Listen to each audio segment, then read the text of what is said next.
A Podcast Has No Name, with your hosts, Doug Harrelson and Luke Aldridge. Hey guys, and welcome back to A Podcast Has No Name. As the intro suggests, I am Doug Harrelson. This is Luke Aldridge, and my buddy Luke, did we not just have another good episode of HOTD? Yep, it's being rated pretty highly by some of what I've been watching, and I mean it was an exciting episode. It definitely gives me a little hope. You know, it really kind of gives me that boost. You know. Yeah, I still think I might like the first and second and maybe even third episode more, but the high points of I think maybe just in general the high points of House of the Dragon are really high, even if good House of Dragon, good, bad House of Dragon, bad. There's kind of the Yeah. crux of it to say. So Keyword being dragon. Yeah, right. That's a very key theme of this episode. So much dragon this episode. But instead of that, let's start with a little good old fashioned incest. What do you say, buddy? Yeah. That's great. All right, so we're going to get to all the dragon stuff, but we want to get through some of this other stuff first. How many of you out there let us know in the comments, how many of you did not realize it was a dream or realized it was a dream?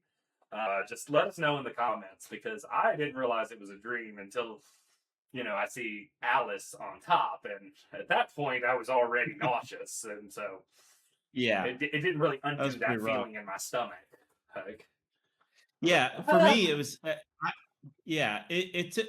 at my first reaction when she was kissing, I'm like, oh no, like she's just doing it again to try to, get past his defenses. And that's 100% I started suspecting when it actually turned into that, and it was so quick in the episode, I started to suspect, like, is this a dream? Like, I didn't realize throughout the whole thing, but like right when they were kind of hopping on the bed, I was like, yeah, hopefully, and I was like, please be a dream, and then that happened. I'm like, oh, thank God. And we thought that. And we thought Damon's Damon, yeah, we thought that was going somewhere bad, and it's like, oh no, they did this. It's like it already was a few episodes ago when she kissed him, but it was like,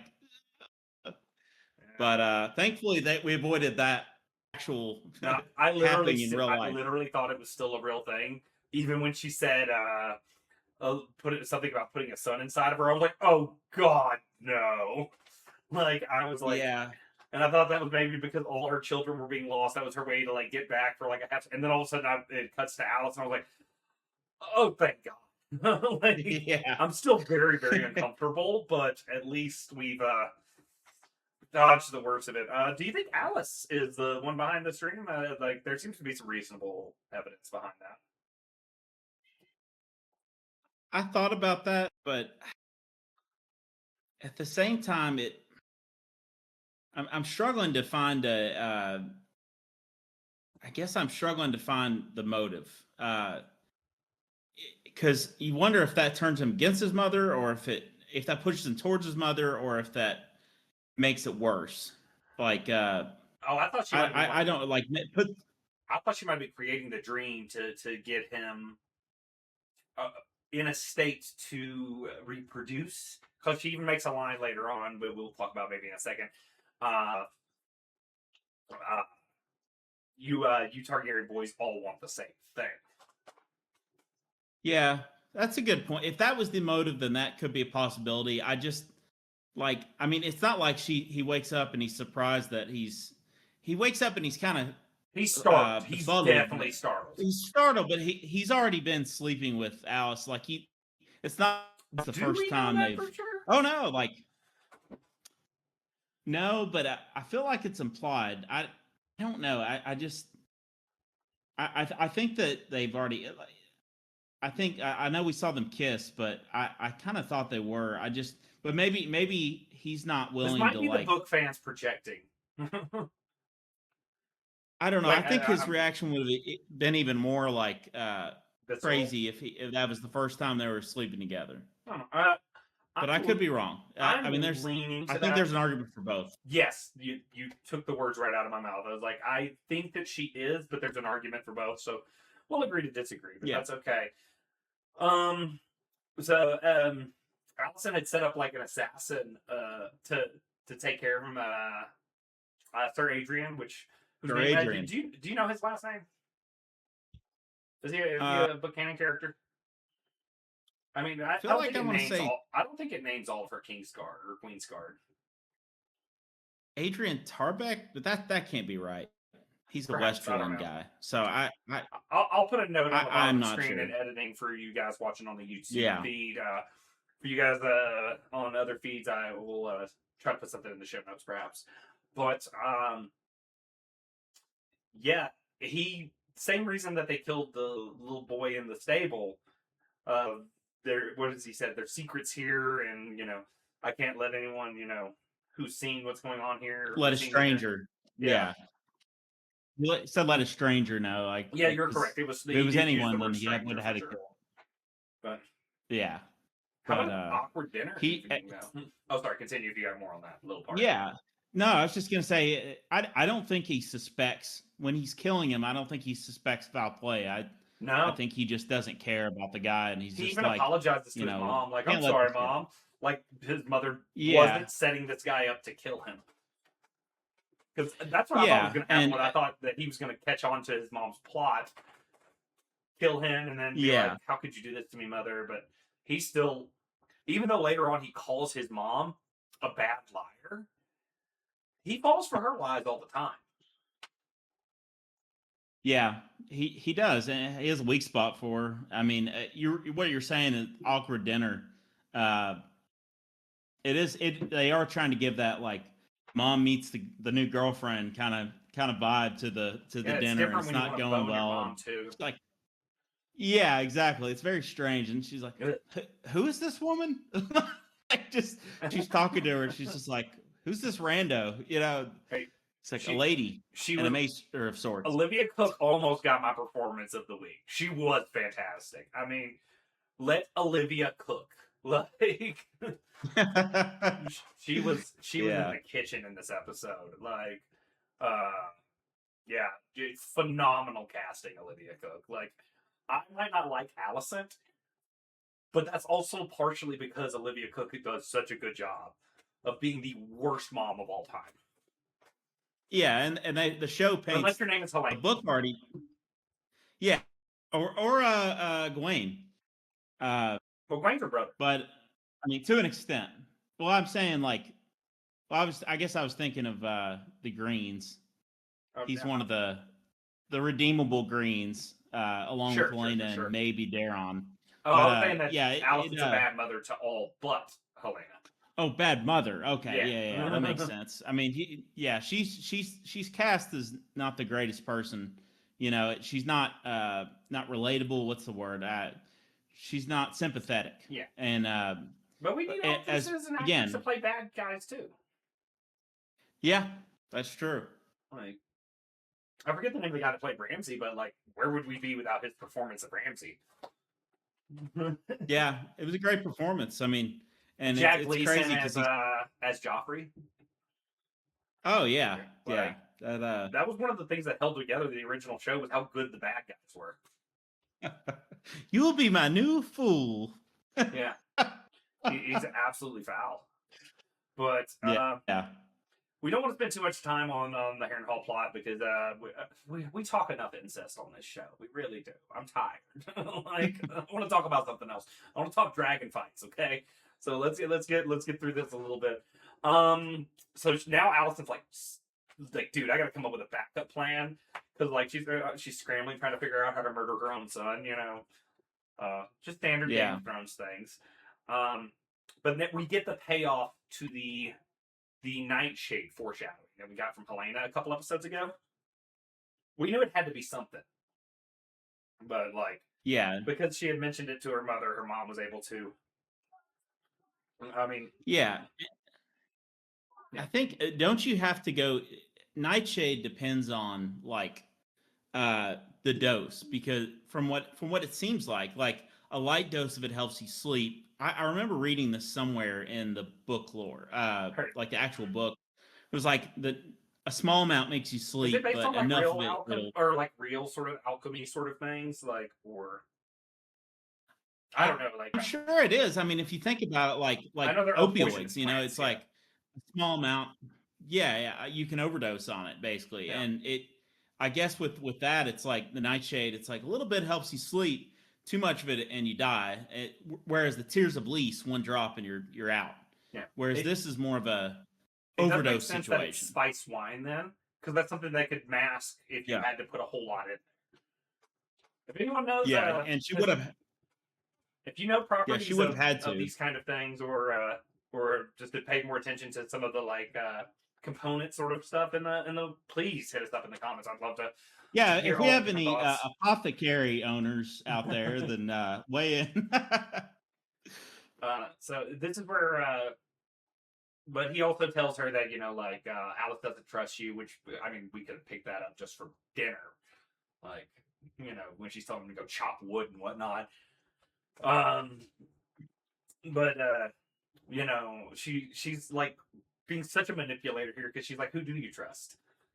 Like, Yeah, once again, a good actor pretending to be a bad liar is such an interesting sort of challenge on the actor. And again, yeah. fantastic.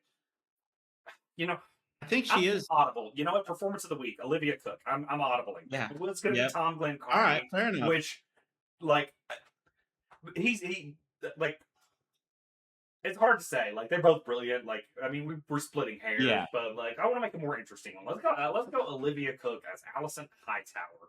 Phenomenal performance this episode. Really, even though her arc was absolutely disgusting and I hated it. Like, and I think she's a vile character.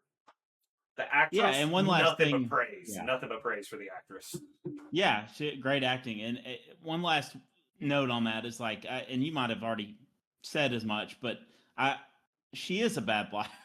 It's just Eamon that can't see through it because that's his mother, and he's very distrustful of everybody else. But for some reason, mother-like figures, Alice, like kind of take care of him. He has this weak spot. Which is funny because Helena's the opposite. Helena can see her lies. Whenever she lies, Helena calls her. Yeah, Helena, and I feel like everybody else can too. Helena, or what did you say, Helena? Yeah. Okay, Rhaenyra too. I feel like Rhaenyra, Helena, and other people I can't remember. She's just kind of a crappy liar. Everybody kind of like even like the whole thing with her Kingsguard protector, not the one that escorted her, the assassin, but the one that she went into the Kingswood with. They all kind of knew she was screwing around, like she was doing something, up to something. So, anyways, that's kind of like I said, bad liar, but not Damon. Like political mastermind, but there's no mastermind in show Allison for sure. That's one big stark difference between her and the book. She also even admits to trying to kill Aegon, but like she might be upset about it, but she's like, I have to play it cool to make this like plot work, and hits him with the who do you trust? But she's like, my foolish boy, like tries to comfort him in this moment, and then we get Aemon passing out in front of Alice, and then she's like, you idiot, I told you this was going to happen.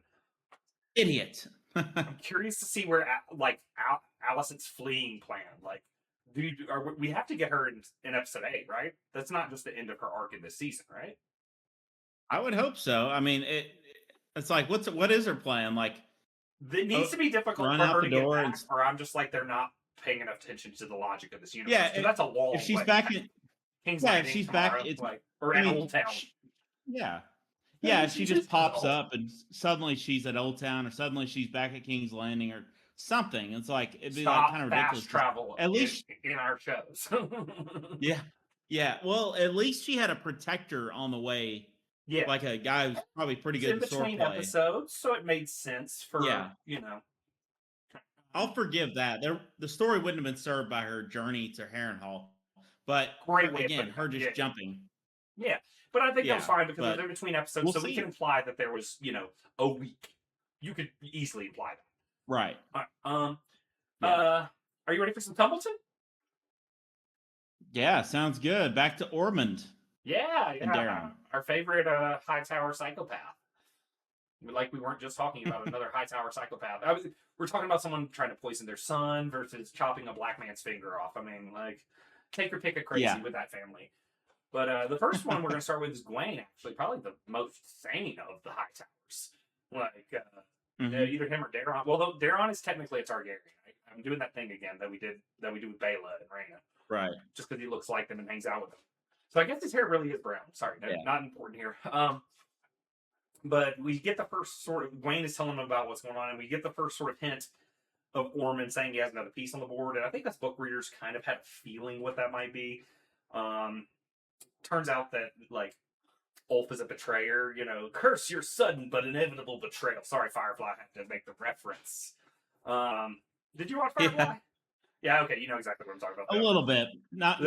I watched a little bit of it. I don't know if I saw all of it. It's like the very it's first been a long episode. time. Wash is in the cockpit. Yeah. Not important to this.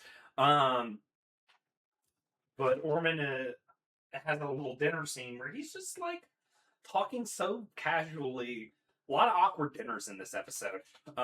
Just talking casually with Corlys, trying to like get him on his side. He's like, why do you hang out with the Targaryens? They're weird. He was like, well, you married one. You see what happened with that. It's kind of likely to happen. Ooh, Corlys did. Yeah, that was the wrong thing to say. Like, he said, I'd like to go back to my cell. Yeah. No, that was. Go ahead. Oh, go ahead. No. I was going to say that was kind of. Maybe at that point he just wanted to. He figured he failed. He didn't get any response. On the they're crazy. I think he knew that. Another character is. One thing, he can manipulate some people, but Corlys is just he has too much of a life dependent on Rhaenyra's success. And I just think he's like, to change sides, that's just not in his character. He probably figured he'd give a crack at it, but once he realized Corlys wasn't biting, he was like, he just wanted to throw in a little insult about his wife. And it's like, well, you're just going to be a hostage.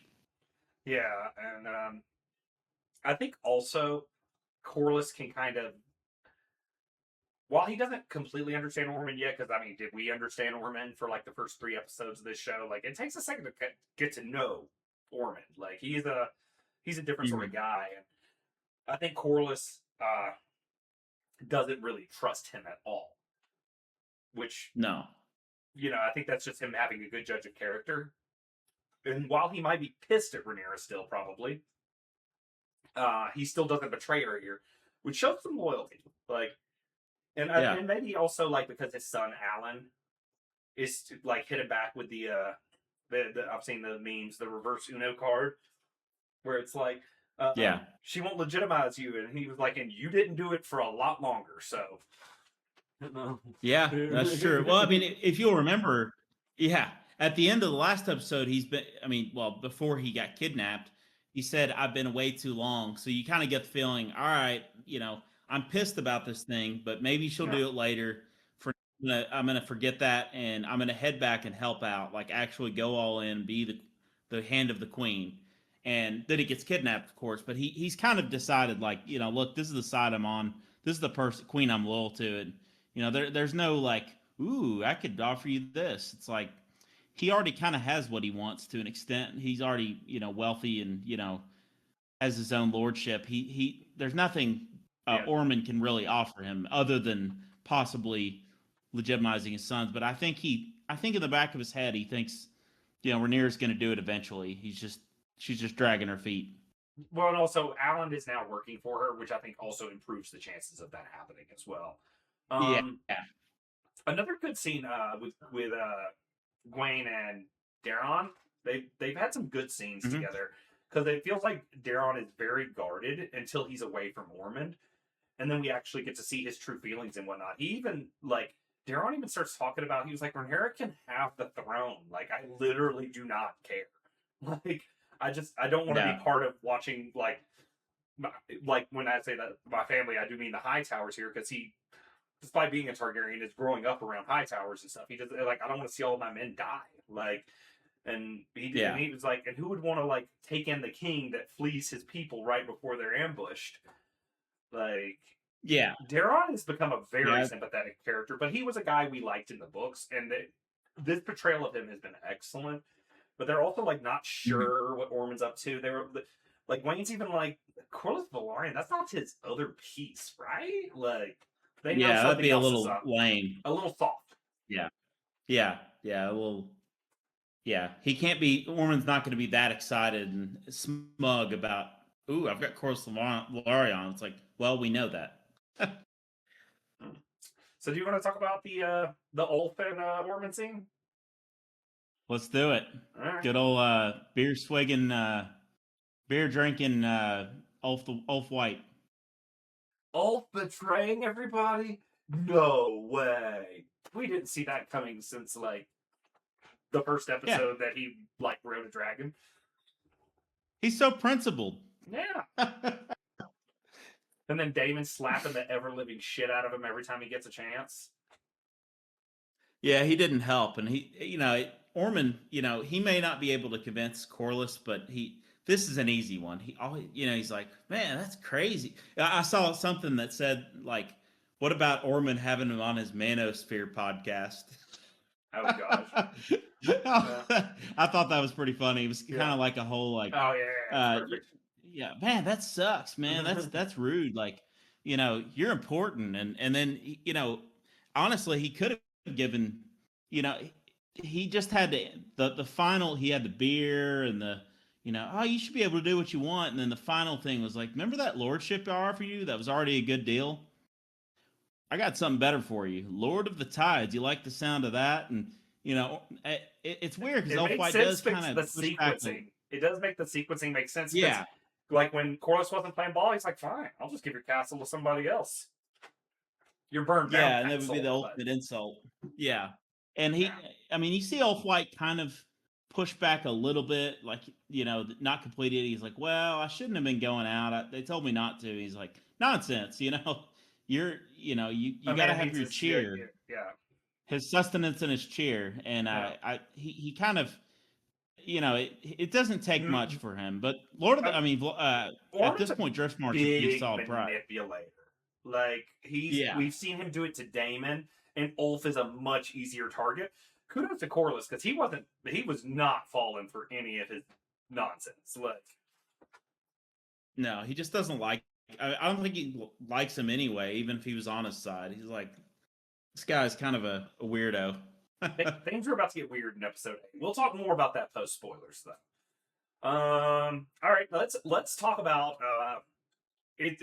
Like the arc that we're going to go to is going to hit my scene of the week. In fact, most of this arc is the scene that I'm going to go ahead and say is my scene of the week. It is the one that like literally had me standing up in my living room, just pacing around, like freaking out. But the setup for it is, Damon. We do get a little bit from the King's Landing plot where Bela and Adam see a dragon.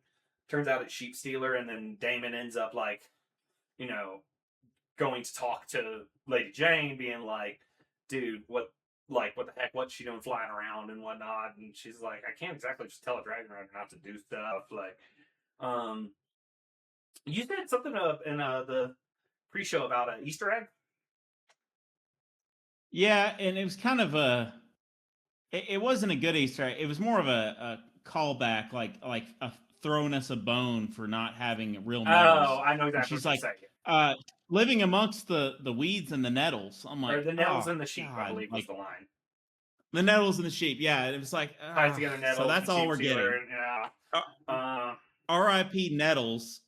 Sure. I guess you're just gonna be a throwaway line, but I thought that was like, okay, well there it is. More about this. I want to talk in post spoilers, but all right. That was certainly a choice that they could make, and I wonder if it's because of the backlash after season 2. We realized we weren't getting nettles. I wonder if that was their like response to be like, "See, we gave you nettles. It's not the nettles you expected." See, we gave you one little. We had nettles at home. Yeah. It's not the it's not the nettles we need. It's the nettles we deserve. Well, but whatever. Chris, like, okay, yeah. No, yeah. Oh, I did forget to mention the like little awkward moment with Bela and Adam though. And it was like in case one of us was marrying a highborn lady, and she's like, "Oh, your brother told you," and he's like, what now? What? Oh, Yeah, and I Adam, mean, he Adam's could been interpret getting. that a different. I feel bad Yeah, about Adam like this season because you also had the Adam of Holt moment. Like, and I do not actually know the actor's name, but he's hasn't had a lot of big moments. I wish we would honestly. I wish we'd got more of him, but in the moments he's had, he like the facial acting that he like shows whenever like something upsets him has been really top notch. I mean, I I sound like yeah, a broken record talking about the casting. Um, yeah. but do you? Alan and Adam are great. I mean, Uh, they were cast very well and they play their parts very well. They're old. Their actors are and their characters are older than their book counterparts, but that happens. I feel like 80% of the time in Song of Ice and Fire world, like where well, there's a you couple have of older. there's a couple of big factors for that. Like number one, Rhaenyra had to be a certain age to first have like the alleged affair with Daemon because of British laws. You cannot even if you have a character that is suggested to be 13 years old, even if the actress is 18, you cannot depict them having intimate relations on screen. Like Yeah, that character has to but be at least 16. And then also they had to age right, up and then so that changed the age gaps. So like if you rough match up start. the age gaps in the years, there's like discrepancies. So a lot of these characters do have to be older in order for the plot to actually make sense. Yeah, We can get in the weeds on all that, but I just think that there's more productive things to bitch about. yeah. No, Like, I just thought that was interesting. They were more. I think they were teenagers in the books, and they're more yeah, like late 20s, early 30s. But it's just a side note. It's not yeah, a big deal. That I'm saying the actors are great though, and it works out. yeah. Um, uh, do you want to talk about a dragon fight? This is Yeah, my scene of the week. yeah. Let's talk about that. It starts with like That's honestly Caraxes. same. It That's my starts with scene. Caraxes. Oh, awesome, awesome. It starts with Caraxes like diving down to subdue Sheep Stealer. We get a lot of like dragons fighting like peasants, like pecking at each other, like in this episode as well. Like, but Caraxes pecking at Sheep Stealer to get him to land, and Yeah. then Damon getting all absolutely furious at Rhaena, and then he's like, "What are you doing?" And she's like, "I'm going to get Vagar." That'll work out well. But she has a point But though. yeah, She has a point though. She's like, Rhaenyra's not going to be happy with me, but if I kill Vagar, I at least have something to offer. And if I die, Rhaenyra's not yeah, my problem anymore. yeah. That's kind of paid, Yeah, and that was yeah, her like sort of point. Was like, she's like, what was the exact thing she yeah, said? It was like, if I kill Vagar, then at least part of my debt is paid. And if I don't, and then he's like, and if you die in the attempt, then she says my debt is fully paid. Like I was like, yeah, yeah, that's and Phoebe Campbell's been yeah. great this I don't season think she too. wanted to. Yeah, I don't think she wanted to sit in a cave in the Vale. I think she couldn't stand that, and worrying, and maybe No, she'll find me. And I think she just had to get off her butt and like do something. And I think she thought that was the the only way. answer.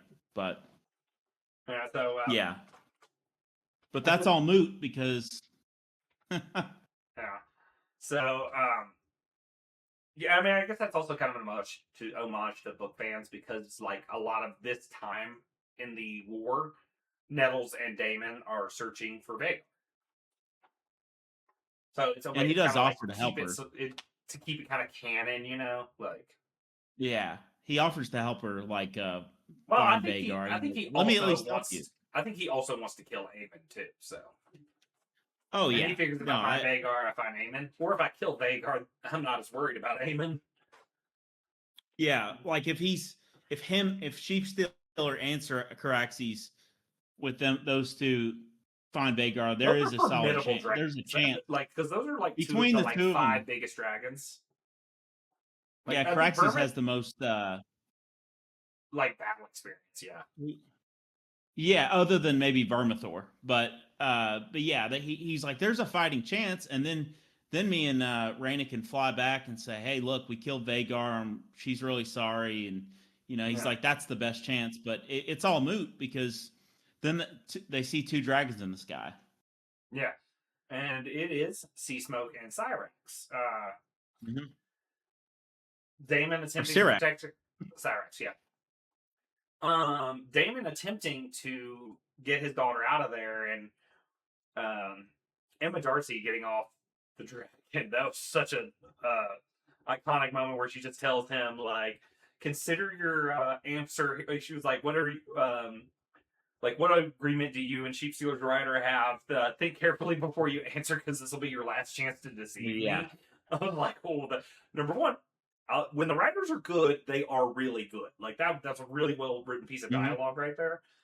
But also, like the fire, the blood of the dragon is in Emma Darcy. Like, they have the blood of the dragon. Like, you could feel that scene.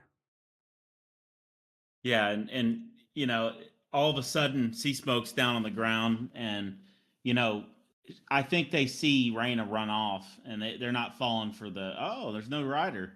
She sends Adam running off to find Raina, and they're kind of, you know, her and Damon are arguing, and all the while the dragons are just seething and stomping around. It's the tension. It's turning into a pretty chaotic scene. Yeah. Do you want to say the Viserys line? The Viserys line? You'll have to remind me. The idea that we control the dragons is an illusion. Yep. That's a good point. Damon probably has the most control of his dragon in this situation, and that's loose at best. Yeah, like even he's having, and he's super hot right now. Yeah, I mean, you could argue Sea Smoke stays away from it the longest, but kind of jumps in because that is after Adam mounts him and goes to help. That's right. Yeah, because Rhaenyra, I noticed this during the rewatch that I did for notes, that Rhaenyra actually tells him to go help Caraxes. Or she might have said go help Damon. I don't know if she said Damon or Caraxes. So, but first Adam drags Raina back, and she realizes that it's Raina. Yeah.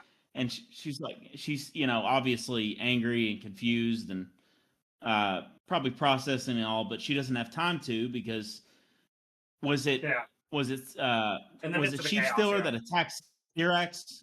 Well, because you see Raina go down on her knees, right after Rhaenyra says this ends now or something, and that's when Sheep Stealer I don't believe that Rhaenyra's plan was to execute Raina. I don't think she would have killed Daemon's daughter right in front of him. I think she was pissed, but I don't think she was going to execute her. But I think Raina had accepted that in her mind, because she drops to the ground. Yeah. And that's when Sheep Stealer was like, oh, hell nah. This is my first rider I've ever had. We ain't having that. Sheep Stealer is straight from the streets. Don't play that ish. Yeah. Getting fought 3-on-1. Sheep Stealer held his own. Sheep Stealer was not leaping around. Was it Sheep Stealer that breathed fire first, or was it Syrax? I do not know. I'll have to watch. This episode I might watch I thought it was Sheep Stealer, but so much fun I could be. Yeah, or maybe it was Syrax and then Sheep. No, I think it was Sheep. I'm not going to say, because I have no clue. I'm gonna have to. I'm looking back and I can't remember it. It was very. I did rewatch it. I'm gonna need a third rewatch, because it's like that happened, and then it was it Sheep Stealer that bit down on Syrax's neck. I thought they might alter from the books and kill Cyrax here, because of how bad it looked for a second. I thought that too for a moment. And then was it they're fighting, and then was it Damon that jumped in next? Damon jumps on his own dragon to help break up the altercation, I think that's one thing that's kind of nice, is it's so chaotic it's hard to keep up. They're ducking from dragon tails that are whipping. I think Sea Smoke's tail almost killed them all. It's just an absolute horror scene. Because could you as powerful as you are as a Targaryen when you're on a dragon, I would hate to be feet on the grass with dragons fighting like that. Oh yeah, they're getting a taste of their own medicine. Yeah, like that sounds terrifying. Like I'm not equipped to fight this fight. Yeah, and they're all yelling for their dragons to stop. At some point you hear Rhaena, sheep still or stop, and you hear Rhaena, you hear Rhaenyra say something. Rhaenyra tells her to say something to Cyrax. Yeah. Oh, like she's telling Cyrax to like, we gotta go, and then she's telling Rhaena to get on the dragon. But she looks back, and that's when both Sea Smokes and Caraxes are like ganging on Sheep Stealer, like fighting at his throat. And she's like, Sheep Stealer, no, and you can hear the pain in her voice. She does really good vocal acting, Phoebe Campbell.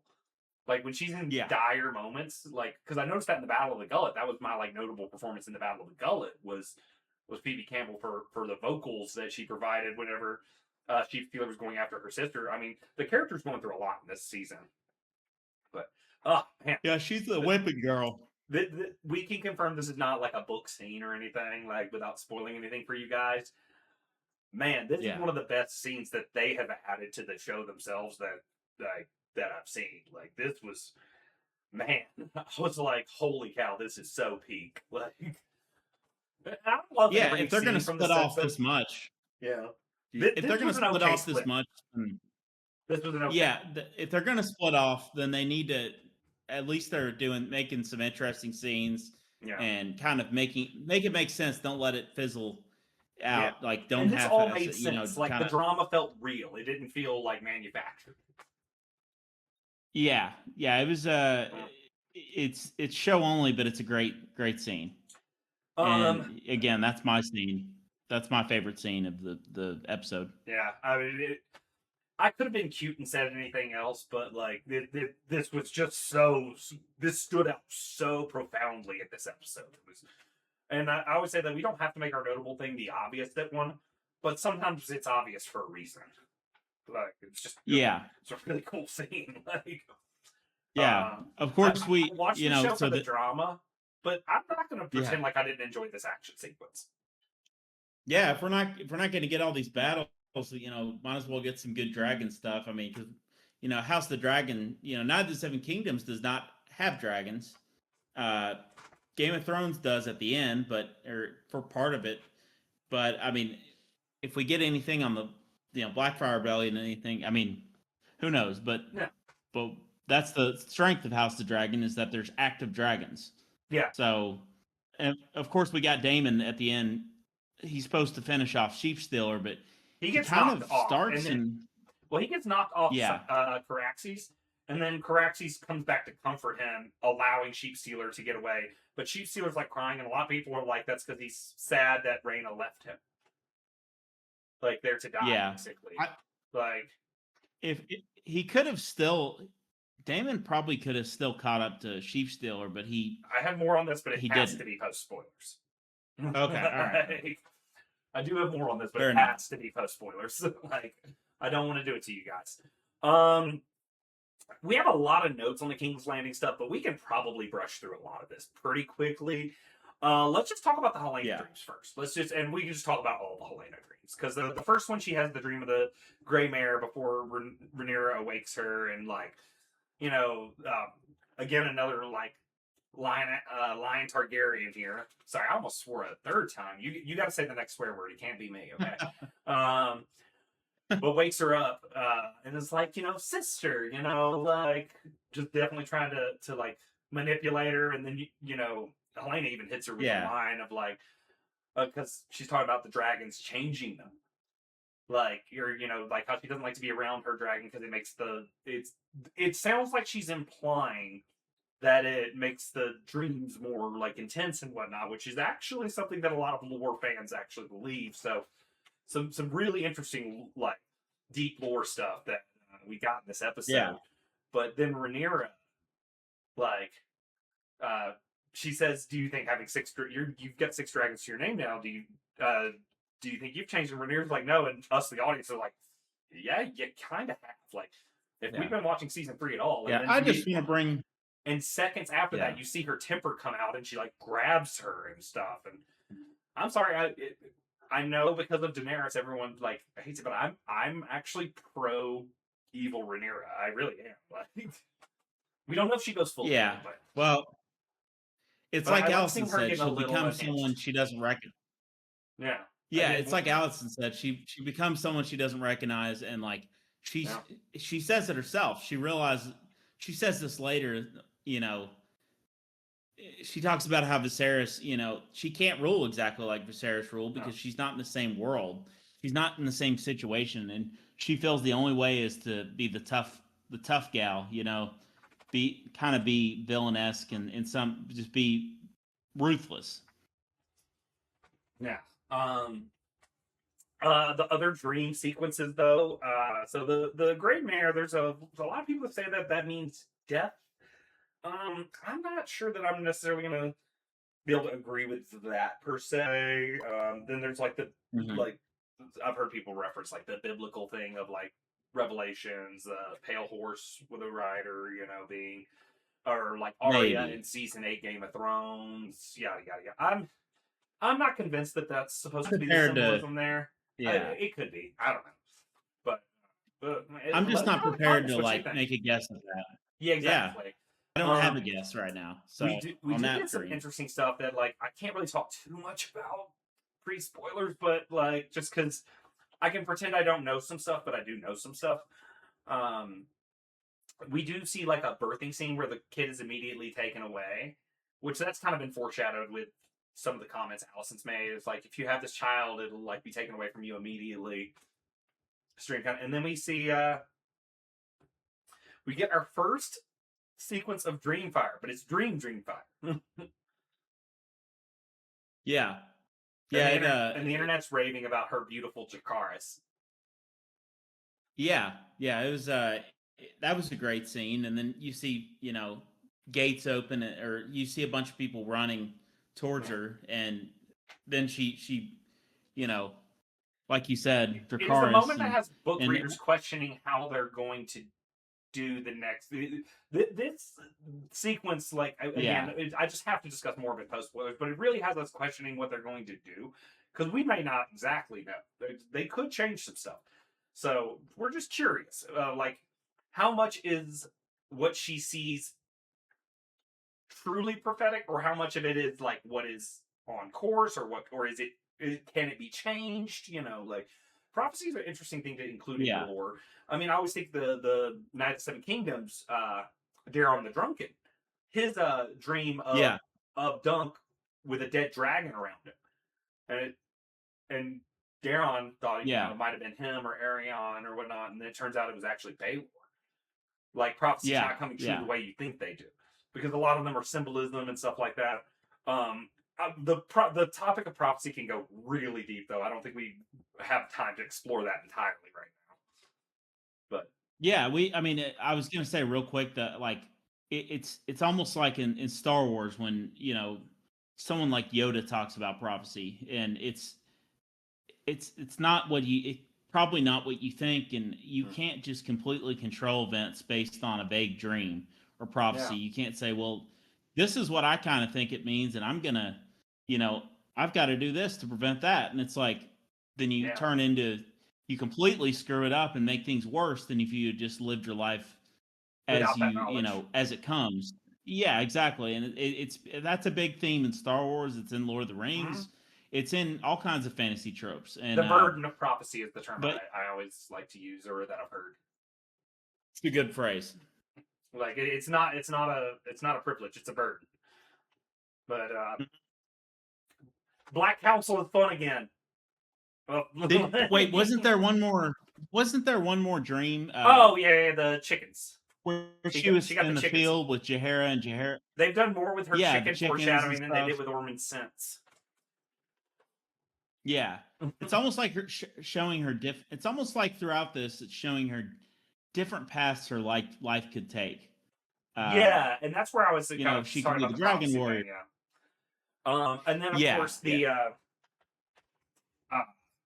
we get the long night sort of reference with it, like getting cold and everything, and a lot of the like ones that are really into like the mystical sort of symbolism and stuff have suggested that the long night could be an eclipse, and I didn't actually even know about this until like this episode aired, and then a lot of people have been like, "Oh, see, we were right the whole time." I was like, I didn't even know you thought that, but sure, yeah, well done. Like, Yeah. perhaps, maybe. So, again, that sounds like a much deeper discussion for a much deeper day. Like, this episode gave us a lot to chew on. It really did. Like, Yeah, it's pretty vague. We could do a 4-hour review of this episode if Doug was willing to edit it. Oh, yeah. But Doug is not willing to edit that. Right. And I think Luke would But back go to bed Black at one point. Council. Yeah, Black Council's fun. Oh, yeah. Why? Like, Black Council was so bad in season 2, and they are so much fun in season 3. Like, Black Council 2.0. Way better than Black. Yeah. Different cast of characters, but also things are happening. Like, Manderley's like, why? Yeah. The token of blame. It's like, you guys put me here for a reason. Just, Yeah. Sorry. Better than Black Council 1.0. Just those. Yeah. And she realized that in show, she's like, yeah, screw them. They're a bunch of idiots. Yeah, they're traitors. I thought they were bad at their job. I just thought that the scenes were boring because it was just the same scene over and over again. Yeah, it just but felt like that's what I'm saying. These are more unless it was interesting. boring to her, she's like, yeah, I just want a fresh start. Yeah. So we kind of already hit it at Damon absent looking for. So I will say, I think this whole Harrenhal like giving away thing has just been like a really big roundabout way. Then she's finally like, you know what? Just take Harrenhal and leave. Like, I'm just tired of like listening to you complain. Yeah, sure. Go ahead and take a shot off. She just wants her off the council, and she's like, you know what? If she shows up and Vagar shows up and kills her, or if Aemon kills her himself or whatever, then this annoying woman is gone. If not, and the problem is solved, I don't have to fulfill this promise. But if somehow the tiny chance she succeeds, and Aemon's out of the picture, and we've taken back the biggest castle in Westeros. All right, so about 85% of what's left we've kind of already referenced, because part of it is Rhaenyra and Rhaena coming back. Part of it is Bela gets a scene with her sister, actually. That's kind of adorable. We've already talked about Alan receiving his father's finger, but if you want to get more into that, we can. The biggest thing left is kind of the Massaria sort of story in this episode before we can get into what I really want to talk about. Because I feel the same way about Massaria at this point as I do about Kristen Cole, in the fact that they were a character that had more potential to entertain me, but I just inconsistent sort of like arcs, and just like I just didn't really feel like this character has felt consistent to me. And I've really liked this episode. I've really liked this season, but I do think that both Kristen Cole and Massaria have been misses for me in this season, unfortunately. Yeah, I agree. And before Massaria, we do get a scene, they get back and Daemon comes in to kind of apologize / justify. Yeah. Well, that's like in the middle of the Massaria scenes, because she does. That's right. That's right. Yeah, that's true. Because it starts with what? Massaria having the conversation at with the her small council about Daemon being gone, and that's when. That's right. That's when they all go to find him. Yeah, and we get that abuse pattern though, where she just, because she has been abused by Daemon in the past. I know we all like Daemon, but we can't pretend that like Rhaenyra asking Elinda to stay there is unjustified. Yeah, I mean, we see what he thinks of the common folk, like a good person. He's just an exciting character, but she's kind of very obviously trying to push her away from Daemon, and kind of like, look, open your eyes. Like, he's not, he may be your husband, but he may not be the most loyal. He shouldn't be your closest voice to you. He shouldn't be like your most trusted person. And of course, she thinks it should be her, but she's a little right. But she does have an agenda. Yeah. And this was the part that like really made me roll my eyes. Because we had like a whole scene with her like talking to Sylvie, who's been more involved than we expected. I've actually liked her. I think she's been great. That actress was actually the actor that plays Kristen Cole's acting coach when he was growing up. Funny enough. Wow. Yeah, that's funny. Fun piece of lore, but small world. Yeah. Rhaenyra is unable to sleep. She goes and talks to her, And she's like, "Oh, you see, Damon was willing to deceive you," and Rhaenyra's like, "Yeah, but it's like his daughter." Like Rhaenyra, even at that point, it's like, I get it. Like, I'm not happy that he would lie to me about that. I would hope that he would trust me enough to like talk to me about that. But and then she even calls out Massaria for she's like, you like have taken every opportunity to try to drive a wedge between us. Like I know what you're doing. I'm not like, and I was like, thank you, like Rhaenyra, show some backbone, like it also just like show some awareness. Like I was like really proud of Rhaenyra in this scene because I do think that at times she's shown more backbone this season than she has in any other season, but like she's finally like she's showing a lot more intuition than she's shown at a lot of other parts of the season. But then she just like falls for this mediocre seduction attempt, and it just made me roll my eyes so hard. And I'm not against like it being a romantic thing. I just don't think that this. I didn't even mind the one that they had in season 2, but this one just felt like Rhaenyra literally just called her out for her BS, and then falls for her BS seconds later. Yeah. Do you think I'm worthy? Yeah. Golly. Most certain. I've Dude, never been more so certain. weak. That was so weak. Yeah. I do not mind him having a romantic arc, but that scene was just, it was so cringe. I don't want to talk about it anymore. If you go and say anything, say it. I'm going to start rambling. And Now, Massaria is quickly becoming the Kristen Cole of the show. Like, now that he's gone, she's kind of the new person that's like, fans are going to be annoyed by, like, if you've ever watched the show Community, when they kick Pierce out of the study group, they're like, who's the new Pierce? Massaria is the new Pierce. Yeah, exactly. Like, the scapegoat, like for fans at least. Yeah, she's kind of becoming the new scapegoat. All right. Why don't you tell the people at home what I want to talk about, though? Oh yeah, we're gonna. I want to talk about every episode. Yeah, we're gonna talk about the comedy trio, right? I'm slowly converting that arc green. with I'm slowly converting green just for Aegon. Yeah. So we start out with the comedy trio. We've got Larys Strong. We've got Tywin Lannister. They were less funny this episode. They were way more serious. Yeah. They were. It wasn't a lot of comic relief from them. It was very serious stuff. I did think the one line from Larys, whenever Tywin says he's gonna stand up for Aegon, and Larys is like, "I will pray to the Seven for your safety." Like he's like, yeah. That was the funniest moment. So, where they? And he gets kind of that look from Tywin, like. So I believe they were on their way to Maidenpool to try to get a ship. Oh, they were on their way to they were trying to get the port there and to go to Braavos. Yeah. And then they, the crowd's telling them there's an army head there, and then they're kind of like, okay, we're gonna go see if we can figure out more. And they run into Tom Tangletongue. And of course, Tywin the whole time is like, well, you could still go to Casterly Rock, like we don't have to do this. Like, nope, Braavos. And in the woods, Tom Tangletongue, they kind of get a few more details, and Tom seems to know who Tywin is, and he's like, they're looking for you. Yeah, like and Tom Tangletongue a little more astute than we may have guessed.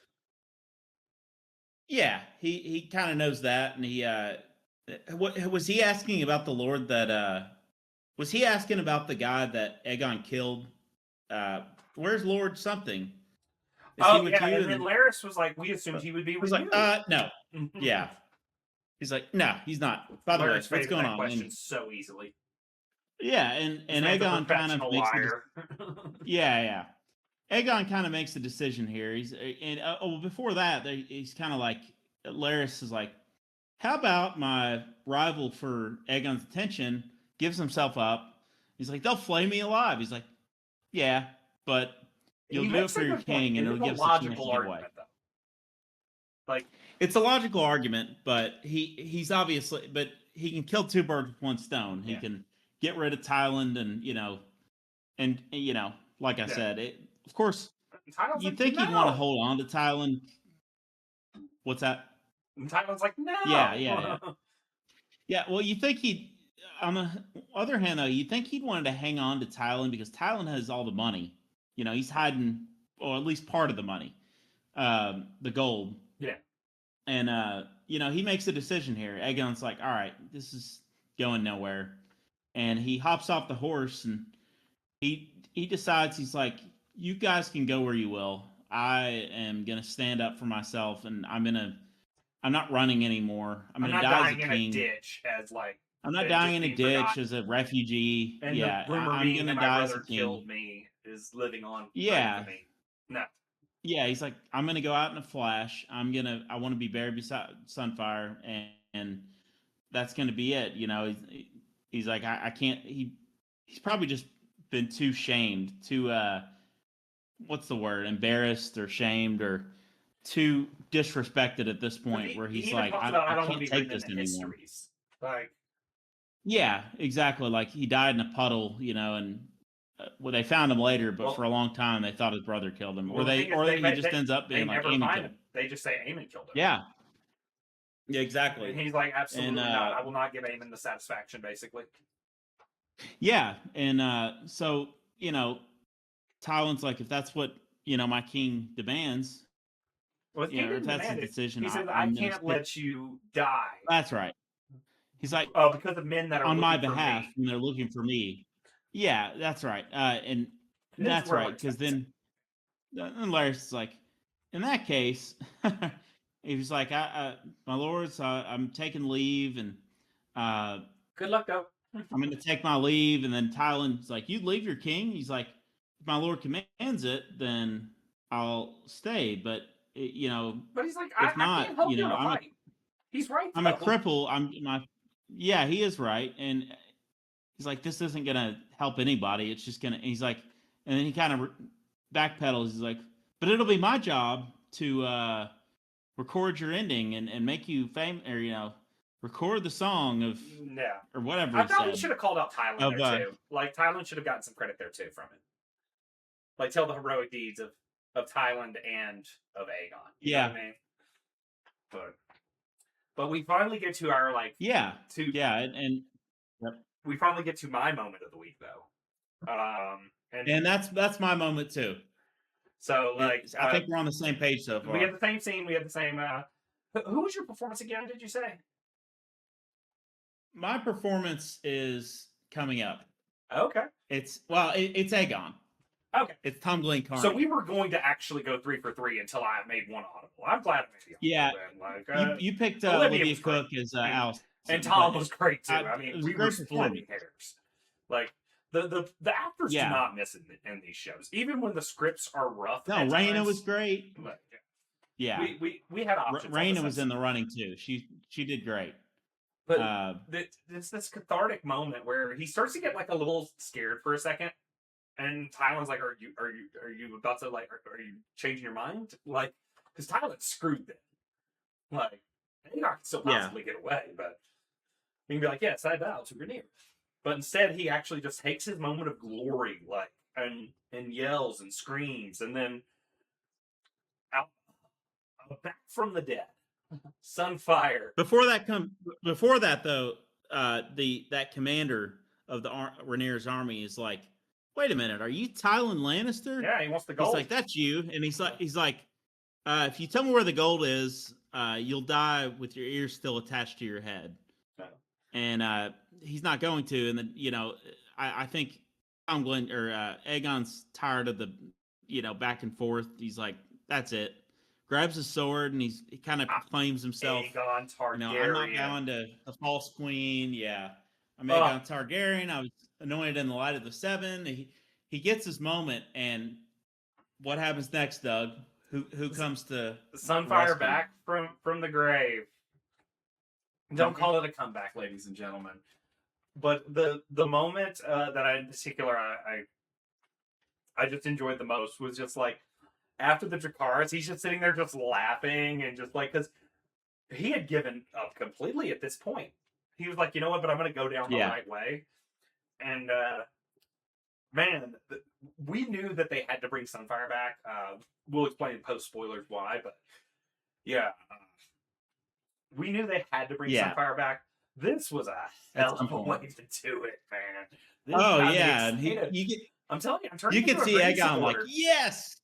I'm slowly turning into a green supporter. Not the I Orman know it's Green Party, but Aegon is yeah, still not my that guy. favorite character. It's like not even close anymore. It was itching that way early in the season, but man, Yeah, I've been saying in a bunch of the post spoilers, I'm like, I think that the arcs that they're doing is the opposite for Aegon and Rhaenyra, which I think is super interesting. Um, but that yeah, being said, I really want to talk more about this in post spoilers. yeah. I'll say one more thing. Yeah, I've heard some things like, so he didn't have a change of character. You know, he's going back to his old self where he's worse, I guess. And I was like, I I mean, don't I know. wouldn't say An that army is because there to kill you. I these think are that, yeah. exactly these are enemy soldiers. This isn't like him saying, burn a bunch of women and children. Like I wouldn't say that. These are enemy soldiers and they're about to kill him. Yeah.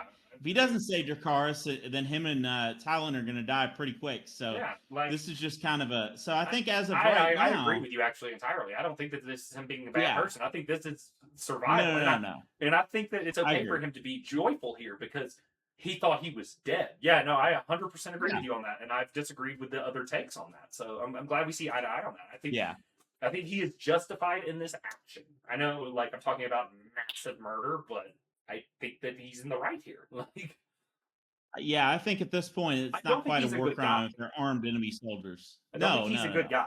He has But done some heinous things, and I do think that those things or that stain is not clean from his like record. no. But I do think But that he he's is gaining learning. some I think self-confidence. he's getting self confident, but I do think that he is growing as a character into a better person.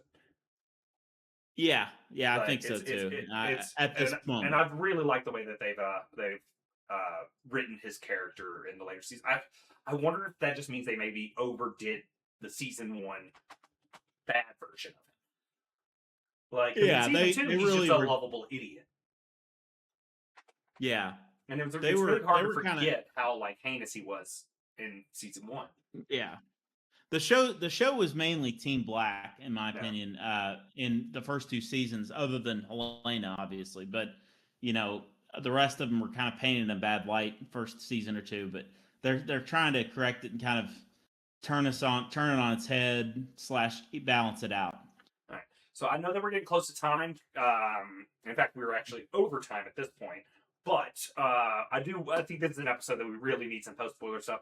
I will say I did get to do something really enjoyable last week. I got to watch one of my friends watch the Red Wedding for the first time. Jake, in the middle of the episode, telling me that, oh man, I just love Robb Stark, and I'm just like, no. So, but that's a story for another day. I'll tell you guys more about that later because I do want to get One last thing. One last thing before spoilers. Did we talk about Sir Alan? His at the end. We were going to bring that up when talking about Tumbleton. We're talking about Sir Alan and the finger. Oh, I kind of brushed over it a bit when we were doing the King's Landing stuff, but yeah, like he receives his father's finger. Like that's I guess I didn't mention it specifically, but yeah, and that definitely seemed to the fact that he sent it directly to Alan. I think is just trying to sow more discontent within the Black ranks. I think that Alan's Kind of I feel shake like him Alan's up. going to be loyal, Yeah, I think so too. but I can't But say I more think it's without just going meant into to spoilers. shake but him up, scare him. Yeah, it's meant to scare him, I think. And like it's I what he think it's didn't he free say that discontent. earlier where he's like keep the Valerian men kind of off foot, Yeah. off kilter, so they can't really control the chaos. And Well, that it's also he's making him less likely to attack with full vigor, knowing that Ormond has his father. right. That makes sense. But Yeah. yep, on to spoilers. On to spoilers. Hey, like and subscribe, please. Helps out the channel. Get in the comments, y'all. Like this has been a fun episode to talk about. We have more we want to say, I'm sure. But like, and I'm sure you guys will do as well. Please hit us up in the comments, hit us up on social media. Like, this was a fun episode. I've been messaging people nonstop since this episode aired. It was a pleasure. This is the kind of episode that I watch this show for. But if you have not read the book and or you do not want any spoilers, I would recommend turning the feed off now. Thanks again for joining us. But we are now officially into spoilers. Okay, where do we begin? There's three big ones I want to get into. Actually, two big ones and then one small one. Like, Yeah. what do you want to start with? Helena's dreams, Sunfire, or like Reyna, Sheepstealer, Nettles, Morning, whatever. How are they finishing that arc? Let's start with Lena's dreams. Okay, awesome. So, are they going to kill her at the Dragon Pit? That's It's a what's possibility. implied. But it looks like they showed possible futures. Yeah, because they also gave the window thing. They knew what they were doing when they were like, the window will have to do. It's like they're trolling us a little bit. I wondered. Yeah, and I'm not saying they couldn't change it. I don't think they should, but it's like you said, there's several features. If the gray mare is just death, which that could represent her throwing herself, out the window, and then there's the future of her with her kids in a field with chickens. That's I could escape all this somehow, and things could turn out well, or she could die a warrior. And it's like the choice is hers, and we know she's not going to escape this. Well, I hope. That would be weird if she escapes it. That'd be a bad idea. I don't think that there's a way that this story makes sense if she survives. So I think it's either going to be right. It's going to be faithful to the book where she throws herself out a window, or they could do that. But I'm leaning towards them sticking to the book, despite being proved wrong before. But I think I want to save the Sunfire discussion actually for next episode or in the season recap post spoiler, because okay, like that is more like just a question of how I think they're going to actually end this, because that's gonna be a very difficult ending to sort of like stick like the end of the story. Sorry, I didn't mean to cut you off on the but no, that was that was my take on her dreams, though. That was kind of. There's some Long Night Prophecy, which is interesting, but again, we kind of discussed that like is a much, much deeper discussion. It turns out the birth scene was all from a dream too, which do you think Maylor is going to be born, or do you think she dies still pregnant? I think she's going to die pregnant, and I think she's going to throw herself out the window. Now that they've shown that, now that we've seen the clip that was in the trailer, now that's what I believe. We're not going to. Yeah. At this point, we're not getting Bitterbridge. We're not getting. I don't think they have to kill him off some other way, and that just feels like a lot of work. Too late to. Yeah. I think we are she's running out of run pregnant real quick. Yeah. Like they can only do so much. I think she's going to die. Yeah, she might die. She'll be first episode next season or something, or the Dragon Pit. That because like that gives them a way to just like consolidate her death with a whole bunch of other stuff happening. I think it's a toss up. Because there's the book thing of like the Dreamfire breaks some of the chains when Helena dies, and that's why Dreamfire is the one that actually is flying around the Dragon Pit, and Dreamfire's head hits the roof, and that's what causes it to collapse and kill all the others. Right, because Cyrax dies at the beginning, right? So I don't remember the order of all of them. I only remember this one just because it's just been brought up a whole bunch now because of the Dreamfire and the Dragon Pit scene. Because a lot of people are like, is she going to be actually on Dragonback in the Dragon Pit during that scene? Like that could be a thing that could like tie the room together, which she was dead before in the book. She was dead before Storming of the Dragon Pit, right?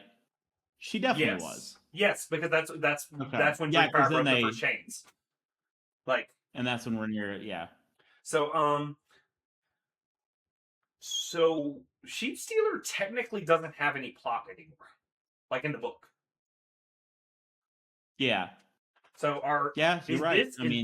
But I think that they wouldn't have shown Sheepstealer limping away if they weren't going to use Sheepstealer again. So I think they are. The question is like, is the Dragon Bond broken because of like Sheepstealer is upset, or is Reyna going to eventually ride Sheepstealer again? Is Morning still a possibility? Which Morning is the dragon born to Reyna after the war, because she never rides a dragon during the actual war. I don't Yeah, know. I know. Like, I'm I stumped don't too. I'm asking you because I don't know. like, I don't think that they're concerned about mourning personally. I, I do I think they get the have to give us feeling we're not closure. going to. We have to get closure on Sheep Stealer though, because Sheep I Stealer, know. no body, no death. Like, and they can't. Or I mean, are they just gonna say Sheep Stealer's wild again now? Like, I think Sheep Stealer's going to make. I, I I don't know if she's going to. I have this feeling that she's going to remount Sheep Stealer at some point I in the I rest of the think you're show. right, but I don't know. we're I talking about couldn't tell lack you of runway when. already though. Like, when, how? Like, I know it. I'm confused. I, That's I what don't. I'm confused. And as badass as that scene Yeah. was, I am I, confused. I don't think we're going to see mourning. I don't. I tend I to don't agree. think they're worried about that. Yeah. Like that, if anything, mourning will be a separate arc later in her life, or a little like a year down the road, whenever that happens. I think they're just. I think they'll bring. I think she's going to remount Sheep Stealer. I just have no idea how they're going to do it. I Yeah. haven't thought it That, out, I've and been I thinking just don't about think it we're still going a to little get bit. much. We're not going to get much past the Hour of the Wolf. Is she just gonna like We'll probably see see. Sheep Stealer again, see Sheep Stealer wounded, and then just like they have like a cathartic moment, and she does like Arya does with Nymeria or Harry and the Hendersons, where he just chases, throws rocks at Sheep Stealer and tells him to go away. Yeah, like, that's a good way. I mean, because there could it be only some would way. require one more scene, like so that makes it a little Yeah, easier to consent. I don't know. These are interesting theories. I guess she could piss off Rhaenyra another time for some reason, and then Yeah. have Damon could help her escape on Sheep Stealer shows up and she escapes on Sheep Stealer. Yeah, we gotta That's get, my guess, but but that's the that's other thing. We got to get Rhaena out of King's Landing if we're gonna do anything.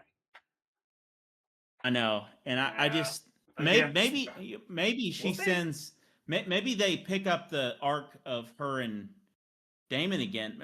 Maybe they pick up that arc again, and she decides like I've got to send Damon and Rhaena after, Vagar. or maybe after Vagar, and maybe they just pick back up, and it's like okay, well we'll do Yeah. what the book does, and like we're gonna go hunt him down, like Mm. that's a redemption or something. I don't know. I just like I said, I don't think we're gonna see much of it this last episode. I think it's gonna No, happen yeah, next that's more season episode. 4 stuff for sure. So we can get into that Yeah, another time, but it feels so directly relevant to this episode that I wanted to get into it. And the subtitle thing yeah, does feel relevant too, but also that's such a big picture thing that we could really talk about that at the end of any given episode. yeah. Because that's the climax. One of the side show. note Yeah. that I had one side note that I could have mentioned in the main show, but I'm kind of annoyed that we haven't heard at all from Joffrey. Like just silent sleeping. Yeah. He's been relegated like nothing. Like So it I just wish feels there like was they're gonna, even just yeah, one scene. 100% agree. Because like his death isn't going to have the same sting. It's very similar to how like when they killed young Jaehaerys, like we had only had him for like one scene, like or like one episode, really. Yeah. Like so, I just like you introduced him to kill him, and like it feels like yes, we've had Joffrey, Yeah. but he's had no development. Like I just don't mean to be rude, but it's just like I don't know if I'm going to feel anything. I know, because if he just pops up and starts saying, "I want to fight," and I want to like, if that all happens in one episode, it's like, and I just they've want already one. and they've already kind of like been resistant to like have kids in hostile scenes for safety purposes. So I don't know. I really don't. Like it just, I don't think that's going to land the way I wanted to. Again, we're running out of runway. Now, even maybe they'll throw in they still have some time to throw him in. Maybe in the next episode he'll appear in a scene. Maybe the first episode of the next season he'll show up again, and maybe they still have some time for a small. Black Alley has had more dialogue. I feel like it would have been. Yeah, and it would have been more appropriate. I'm not saying that we needed him in every episode of the whole series. I'm saying that two episodes ago, or whenever he appeared back, there should have been a dialogue, or like have a moment with him and his mom. Yeah, if we had one moment, one conversation, I probably wouldn't have mentioned it. And if we maybe had one more before it, they've been better about not having as many wasted scenes this season than they were in season 2. Season 2 was egregious. Yeah. No, this is definitely better than season 2. I don't know if, I mean, season 1 was solid too. Season 1 is Oh, no. probably my favorite still. Oh, you cut out there for a But second. season You came 3's back. picking up, you know. Oh, I just said Yeah, season. no, You know, it season was 1 is close probably enough my to where favorite. it was like, But we got your point. Like, oh we yeah, could hear it, but like, you froze there for a second, so I was like, oh no, are we losing you right now? All right, well, you guys are about to lose both of us here in a second, because Yep. again, we could have done a 4-hour stream on this episode. We really could have, like, quite easily. But we do need to get off of here because somebody has to edit all this, and yeah, that somebody is me. So I would like to maintain some of my sanity. I am off tomorrow, so that'll help. But thank you guys so much for tuning in. If you've made it this far in the video, you should definitely hit a like and subscribe because you obviously enjoy the content. Hit us with some comments, like ask us some questions. We love talking this stuff. Reach out to us on social media. We're both pretty open to that. But I was gonna say real quick. Let us know, especially some of your thoughts on the interpretations on Helena's dreams. Give us your thoughts on it because we're prophecy is open to interpretation. I'm up in the air about it, and we want to hear from you. you. Put spoiler warnings though if you're going to go into this part of it. Be kind. Yeah. All right. Thank you guys so much. Peace out. Thank you for joining us. Please join us again next week.